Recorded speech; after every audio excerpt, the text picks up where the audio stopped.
Where she's come from. Right. She was built not as a... What are we talking about? We're about ARIKI, and I'm keen. If I can paint the picture, the ton cups were really important on the world scene, and Rainbow 2 had just won the 1 ton cup. Well, it's my pleasure to welcome you tonight.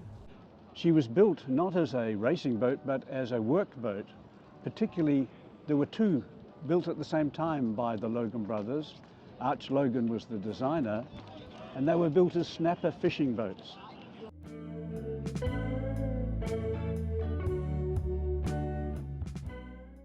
And he had bought that and kept it in the family for 80 years.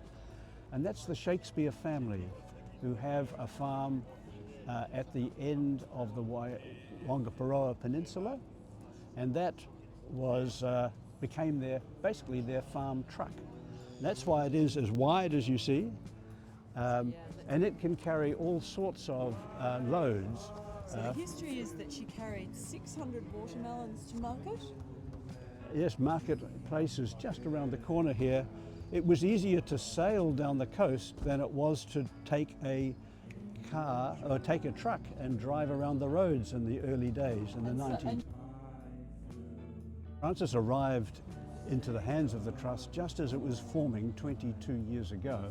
This from the Cato family, who had just completed a restoration in the previous decade, but found no use. They were not using the boat as well as they could, and they wanted to put it in the hands of somebody who would look after the boat. And so we were, for the princely sum of $1, that made the custodians of the boat, and it's now owned by the Classic Yacht Charitable Trust. And she had sheep?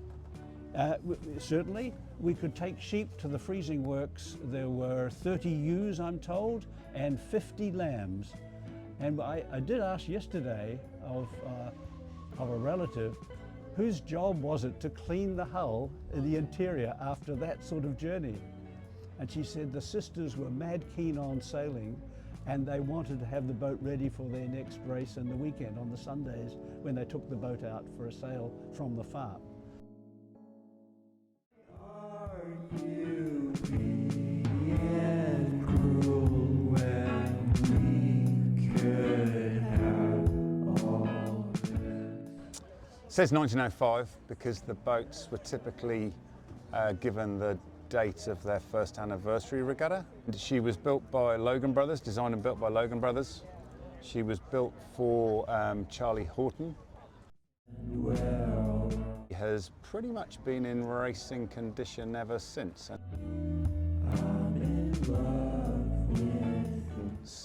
Hasn't been as far north as Whangaroa Harbour. Sorry, importantly, who's our little sailor here?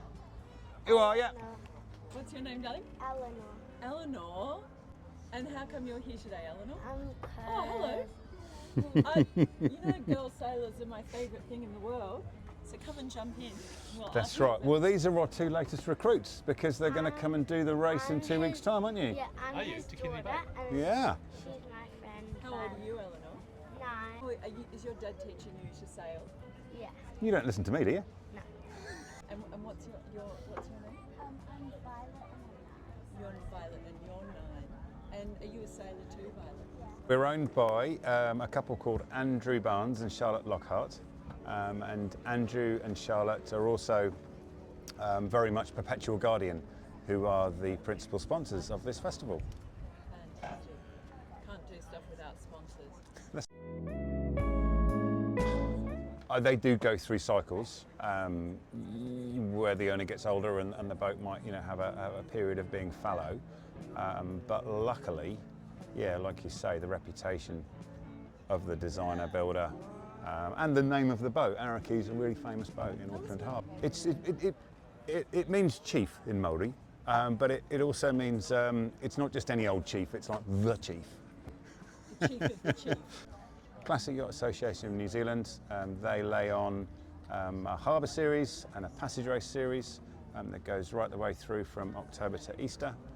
So we very much do that, and then we do the Classic Yacht Association's annual regatta, and we do the Mahurangi annual regatta as well. So, but make them really good ones, you know. Yeah. So. And there's some good competition along this lineup of boats here. Absolutely.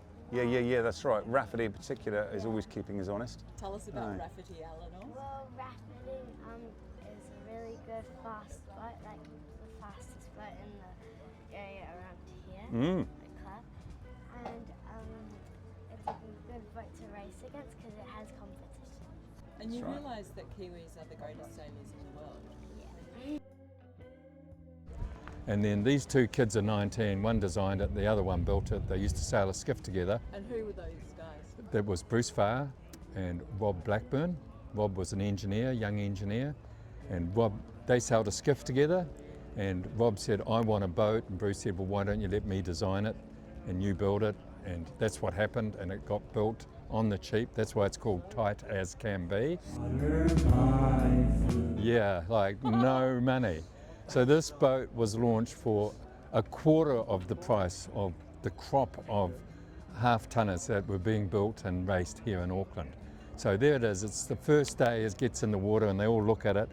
And Rob said he wants headroom and he wants to take the family cruising, and so it's a compromise boat.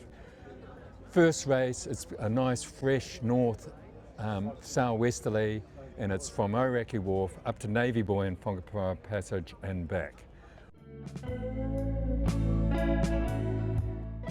Well, this boat, by the time it gets to Navy Buoy, it's 5 minutes ahead of them, and they're all going, well, that's okay, because it's a lightweight, it's a downwinder, it can do that, and we'll hammer them coming home, right? Well, it went round Navy Buoy first, and when it got back to ARIKI Wharf, it put another 5 minutes on them. And it just, basically, this design just superseded, this concept was just obsoleted a whole worldwide group of designs. Right. And Bruce Farr never really went away from this design. He's got the straight waterline bows, and where the boat comes through, and where centre of buoyancy is further aft, where it carries the keel is different. All sorts of features about, all sitting under the water and in the hull, in the design of the boat. So that's fantastic, you know. And tell me about the construction of this boat. The construction was home built, wooden boat. It's got stringers closely centred, and then it's stapled on 3 lots of ply, and the ply altogether comes up to less than ½ an inch, but they overlap, so they're stepped, so it lays on in pieces going this way, and then a lightweight glass on the outside, really just to hold the finish, not so much structural. So it's basically a made ply boat rather than ply that's been shaped into a boat. It's the ply's formed to create the hull shape. Yeah. Right. And do you see the DNA of Titus Canby running through the whole Farr fleet of designs? Absolutely, and so does Bruce Farr. And Bruce has been a great supporter of this project, because when we said we've bought this wreck and we need to do it, we need to fix it up, and for you as well as Rob Blackburn, he was, oh yeah, we'll see what happens type of thing. Yeah. But once we'd done this and he saw the finished article and we'd put our money where our mouth was, then he's been really supportive. He